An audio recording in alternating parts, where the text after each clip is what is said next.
महाराज दशरथ जी ने सुना कि राम नहीं आए। गोस्वामी जी कहते प्राण कंठगत भयौ हुआ। श्री दशरथ जी का प्राण ऊर्ध्व गति किया और कंठ में गले में आकर फंस गया। प्राण जब गले में फंसा ना तो गले के नीचे के जितने अंग हैं सारे अंग शिथिल हो गए, शरीर में हलचल बंद हो गई। मां कौशल्या पांव पकड़कर विलाप करते हुए कहती है, महाराज आज ये अयोध्या जहाज बना है, जहाज, और इस अयोध्या रूपी जहाज पर पूरा परिवार बैठा है और ये अयोध्या रूपी जहाज राम के वियोग रूपी समुद्र में डोल रहा है प्रभु, और आप ही इस जहाज के नाविक हैं प्रभु। यदि नाविक ही नहीं रहेगा तो कहिए जहाज को डूबने से कौन बचाएगा। मैं कहती हूं प्रभु यदि आप धैर्य धारण करेंगे तो 14 वर्ष बाद आपके राम स्वयं आपको आकर दंडवत प्रणाम करेंगे प्रभु। महाराज कहते हैं कौशल्या आज मुझे धैर्य की याद नहीं आ रही है, आज मुझे उस अंधे माता पिता के श्राप की सुधि आ रही है। कौन से अंधे माता पिता याद है ना? श्रवण कुमार के माई बाप।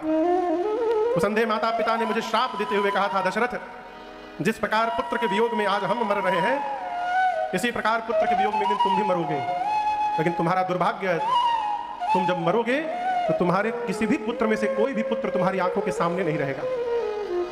आपको बताऊं महाराज ने मरते समय कौशल्या मैया से 2 बात कही थी। कितनी बात? 2 बात।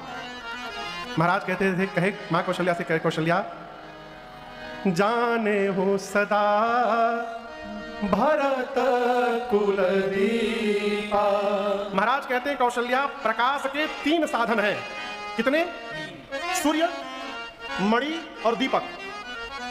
महाराज बोले कि रघुवंश का सूर्य अब अस्त होने वाला है, मन मैं जाने वाला हूं। रघुवंश के मणि राम अयोध्या छोड़ के चले गए हैं, अब इस घर को प्रकाश देने के लिए एक दीपक बचा है केवल। मां पूछी वो दीपक कौन है? जाने हो सदा भरत कुल दीपा। भरत को कुल का दीपक बताना, समझना। और आपसे कहूं दीपक से बड़ी सावधानी की आवश्यकता है। दीपक जलाने के बाद उसको संभाल करके रखना पड़ता है, कहीं तेज गति से हवा आकर उस दीपक को बुझा न दे। महाराज कहते हैं कौशल्या मैं तुमको इसलिए बता रहा हूं कि कहीं राम के वियोग रूपी बयार के आगे वो दीपक बुझ न जाए, इसलिए आप उसका संभाल करिएगा। और मालूम है महाराज दूसरी बात क्या बोले? महाराज कहते हैं कौशल्या आप बताऊं महाराज राम जी को राम नहीं बोलते थे, रघुनंदन नहीं बोलते थे, राघव बोलते थे। बोले कौशल्या मेरे राघव जब लौट कर आएंगे ना तो सबको सब सेवा करने दीजिएगा, लेकिन मेरे राघव को भोजन कराने की सेवा आप किसी को मत सौंपिएगा, बहू सीता को भी न सौंपिएगा, मेरे राघव को भोजन आप कराया करिएगा।